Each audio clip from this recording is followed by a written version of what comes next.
शब्द हे भजनाचे शब्द. एक दिवस भजनं कशी लिहिली महाराजांनी. नागपूरला महाराज चालले होते. सिनेमा नुकताच संपलेला होता, सुटलेला होता. जाता जाता गाडीमधून महाराज चालले, जीपमधून.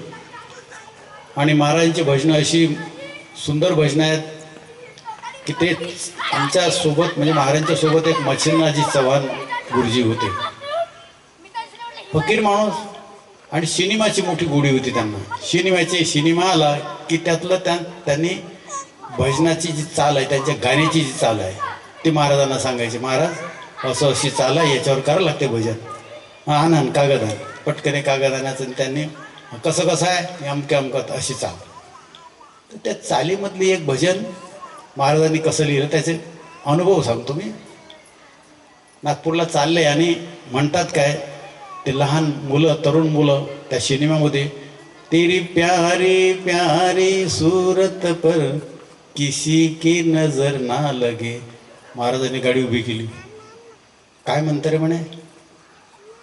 तुम्हाला तर आता नवीन म्हणण्याला शब्द ते माहिती नसेल कदाचित ते शब्द, पण ते त्यावेळेला त्याने म्हटलं काय म्हणतं रे म्हणे मच्छिंद्रजी. मच्छिंद्रजी म्हटलं महाराज ते म्हणतात म्हणे की तेरी प्यारी प्यारी सूरत पर किसी की नजर ना लगे. अरे अरे अरे म्हणे. लगेच आश्रमात गेले, पॅट काढला आणि म्हणाले सांग आणखी. मेरे प्यारे सुंदर भारत पर दुश्मन की नजर ना लगे, अरे तू सुन. असं भजन लिहिलं.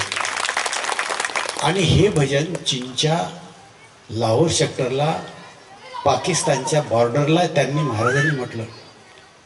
13 भजनाचे कार्यक्रम लाहोर आपलं चीनच्या बॉर्डरला झाले. मला सोबत राहण्याचा योग आला. मी आणि आमचे मच्छिंद्रजी दोघं जण होतो. 1962ची गोष्ट सांगतो तुम्हाला. मी वैयक्तिक काम करत होतो, त्यांचं कपडे धुणं, त्यांना जीव घालणं वगैरे वगैरे, फोटोग्राफी वगैरे. ते पाहत असताना आज वयाच्या 79व्या वर्षी मला कळते की अरे आपलं सोबत राहणं कदाचित बरं झालं जाग्यावर आहे म्हणून माणूस. आणि थोडंसं जर ढळला असता, बाजूला गेला असता तर वाईट व्हायला वेळ नाही लागत. अर्थात जीवनाचं असार्थक व्हायला वेळ नाही लागत.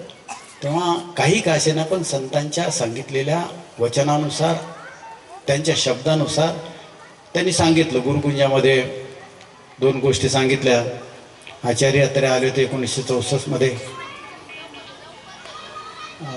54 त्यांनी म्हटलं महाराज, तुकडोजी महाराज तुमची तर खूप शिष्यमंडळी आहेत इथं, खूप आहेत मंडळी इथं आश्रमामध्ये वगैरे वगैरे, खूप शिष्य आहेत, लाखोनी शिष्य आहेत. तुम्ही कोणता मंत्र दिला त्यांच्या कानामध्ये. महाराज म्हणाले बा मी कानात काही मंत्र दिला नाही, पण 2 मंत्र दिले म्हणे अत्रेजींनी. सकाळचं ध्यान, सायंकाळची प्रार्थना. हे 2 मंत्र त्यांनी जाहीर दिले, लाऊडस्पीकरने दिले, कानात फुकून दिलेलं नाही. ते गुरुकुंजामध्ये अव्याहत सतत चालू आहे. एखाद्या वेळेला अकस्मात या आणि बघा आनंद कसा असतो तिथला. सकाळी उद्या या 6:08 त्याच्या अगोदर या 6 वाजता. बघा स्वर्गाचा आनंद असतो. पूज्य बाबा संत अंबादासजी महाराज अशा वेळेला येतात. हा हा हा आनंद असतो त्यावेळेला, रात्रीच्या वेळेला. तो आनंद घेतात ती संत मंडळी. तर ते कसं आहे, आपले शेजारी आहे 5 किलोमीटर, पण आपल्याला माहीत नाही, आम्हाला माहीतच नाही बा. ते आहे बा तिकडे तुकडोजी महाराजचे आहे, टोप्या वगैरे काहीतरी घुणघुण करतात काय. हां असं नाही आहे.